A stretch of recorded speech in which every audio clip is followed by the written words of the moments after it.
But I'm ballin', ballin'. I came from nothing to something like it's nothing. Yeah, you know I done it. That is no discussion, bitch. I'm ballin'. Hey, what's up guys, Henry the Blaze Jr. and as you can tell by the title of this video, today we're going to be talking about the top 5 budget gold cards that you can use in your team to take over in SUPERMAX. Now it's going to be one card for each position for those of you that are wondering. I'm not going to put like 5 gold cards on one position, but if you guys do want me to do a separate video where I go in depth with different positions and different point guards you can use based on different play styles, let me know down in the comments below. And before we get into this video, it'd be much appreciated if you would leave a like, because obviously you should, right? But anyways, let's get right into this video. So at number 1, we have one of the best budget beast point guards, and I don't know why he slept on so much, but that is Gold George Hill. As you can see there, the buy it now for him is currently 650 MT, 6'3" point guard, 80 defensive and 80 offensive overall for a gold card. You can see that he's got a driving layup that's decent enough to hit him.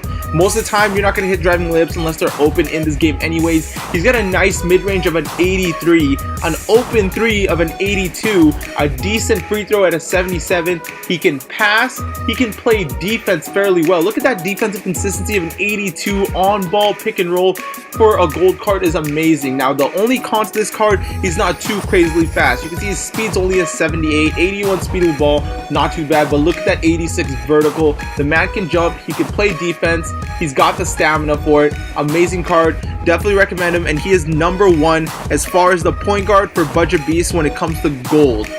Now at number 2, we've got this gold Avery Bradley. This card is also another hidden gem. The man is only 6'2" for a shooting guard. Yes, I know that, guys. You might see that as a con, but his defensive overall, 87, 75 offensive overall. This guy is absolutely clamps. He can get to the basket.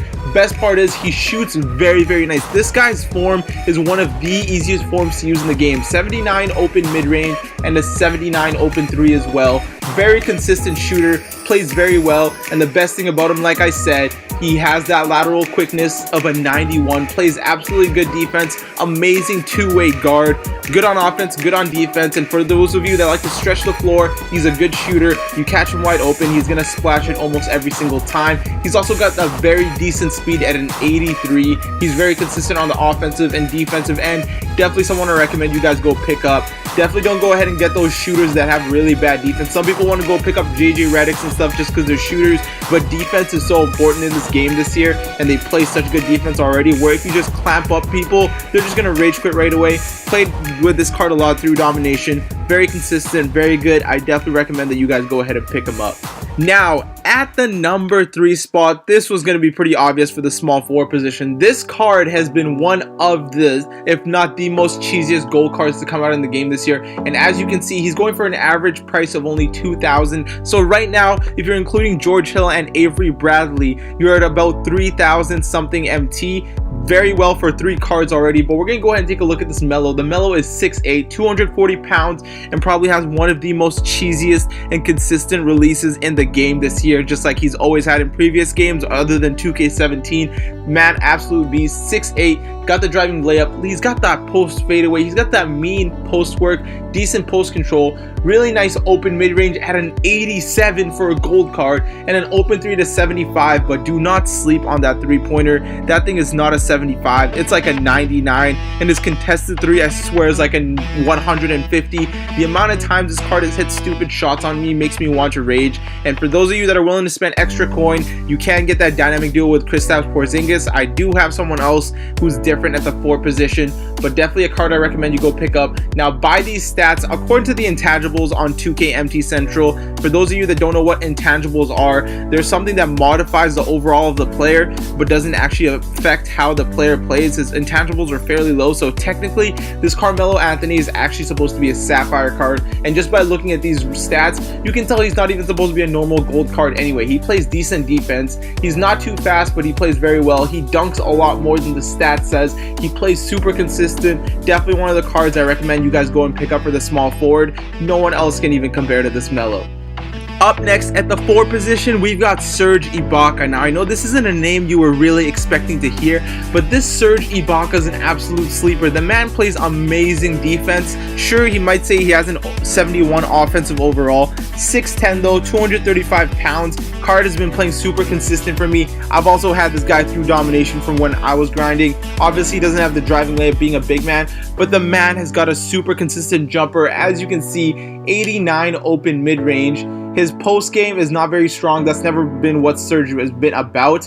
He's Serge Ibaka. He's meant for that defense. He's got the open 3 of an 80, also super consistent for a big man that goes to the line. Also, another consistent thing about him is the free throw at an 83 overall. On the defensive end, not the craziest rebounding guy, but he grabs a lot of boards for me, so I don't really think this rebounding stat is too relevant. But as you can see on the defensive end, very good. Another two-way player that plays really nice on the defensive and offensive end. This is mainly for people that are looking to stretch the floor, for people that are looking to make or play in the post. Sorry, I wouldn't recommend Serge Ibaka to you guys. For those of you guys that are trying to get in the paint and go hard at people, you might want to go ahead and pick up that gold Zach Randolph. Now again, for people that want me to make a video on all the different players you should use for every position, go ahead and let me know down in the comment section below and I will do that for you guys. But you can see that he's got the dunk.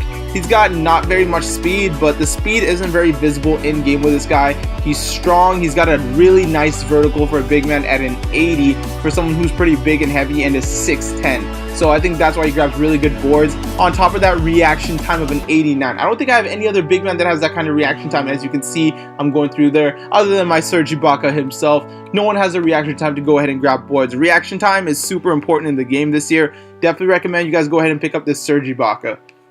And at the center position, we've got this gold Dwight Howard. Now, ignore the pricing here. He does not go for 3,000 to 4,000 MT. This card goes for an average of almost 1,200 MT. As you can see right here, actually, you can buy him for 1,200. Goes for a very good price. And this card is way bigger of a sleeper than anyone thinks, especially if you get a dynamic duo with Kemba Walker and he gets a free throw. Dude, it's over. He's an amazing inside scorer. 6'11", 265 pounds. This is the kryptonite to people that have the Ruby Shaq and cheese with them, aka me. I love to abuse my Shaquille O'Neal, especially with the duo with Dwayne Wade. But you can see he's got an 89 defensive overall for a gold card with a 77 offense still. You can see that he's got the 90 standing layup. He's got decent post game with a draw foul of an 84. And mainly, obviously, you're not going to see much jumpers. You're not going to see many jumps. So this guy is not meant to stretch the floor. For those of you guys that are looking for a center that's going to basically stretch the floor to the three-pointer, I know you're 5-outing, you're a cheeser, and you should stop. But you should go pick up Miles Turner because he is the one that people use to stretch the floor. Very good center. Again, I'll make more videos on individual positions another time, but his free throw is where he's lacking. This card is mainly meant to do what a center does, and that's rebound. You can see here that he's got better rebounding stats than Shaquille O'Neal himself on the offensive and defensive end. Defensively, he's an amazing card. Don't let these stats fool you. That's because it's compared to Shaq. But compared to someone like the average gold card, let's see if we can have an average gold card here. Someone like Brook Lopez. You can see Brook Lopez cannot defend anywhere to as close as this Dwight Howard. A lot of cards cannot defend like him.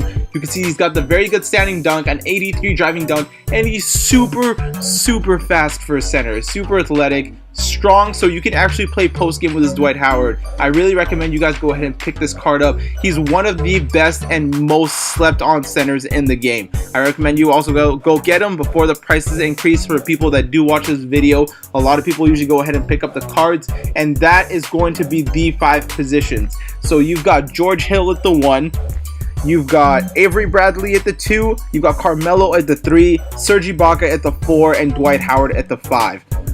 Why this is a good combination: on the offensive end, you've got George Hill who can drive to the basket, and you've also got Carmelo there for isolation offense if you need, and Serge Ibaka is there to hit the shots for you, while Dwight Howard is someone who can be mean in the post if you need him to. Avery Bradley is more there for the sharpshooting, but on the defensive end, you're also a defensive beast. You've got Dwight Howard as your 4, Serge Ibaka, who is Serge Ibaka, at the 4. Carmelo is going to be your liability on defense, but compared to the other defenders on your team, it makes up for it. George Hill, amazing two-way guard, and Avery Bradley, the clamp god of your team. He's going to help you a lot. That is why I think that team is perfectly. They can spread out the floor. There's isolation offense. There's rebounders. There's amazing defenders. It's an all-around good team. You can pace in space. You can push it. You can go perimeter. Other than Dwight Howard, again, I don't really care for 5-out. That's why I don't really use stretch centers. I like a big man to be a true big man, like in the 90s And that's why I think this team would be super fundamental for you guys, and why I recommend you all go ahead and try this team out. If you guys do go ahead and try this team out, go ahead and leave me down in the comments and let everybody know how the team did for you. Very good team to use in SUPERMAX. For those of you who are on a budget, this team ends up costing you what, under 8 or 9K. Super good for a starting lineup. I can make more videos for you guys that are trying to build a bench as well.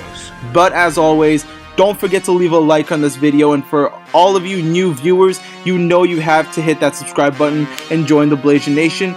Thanks for watching, and take care.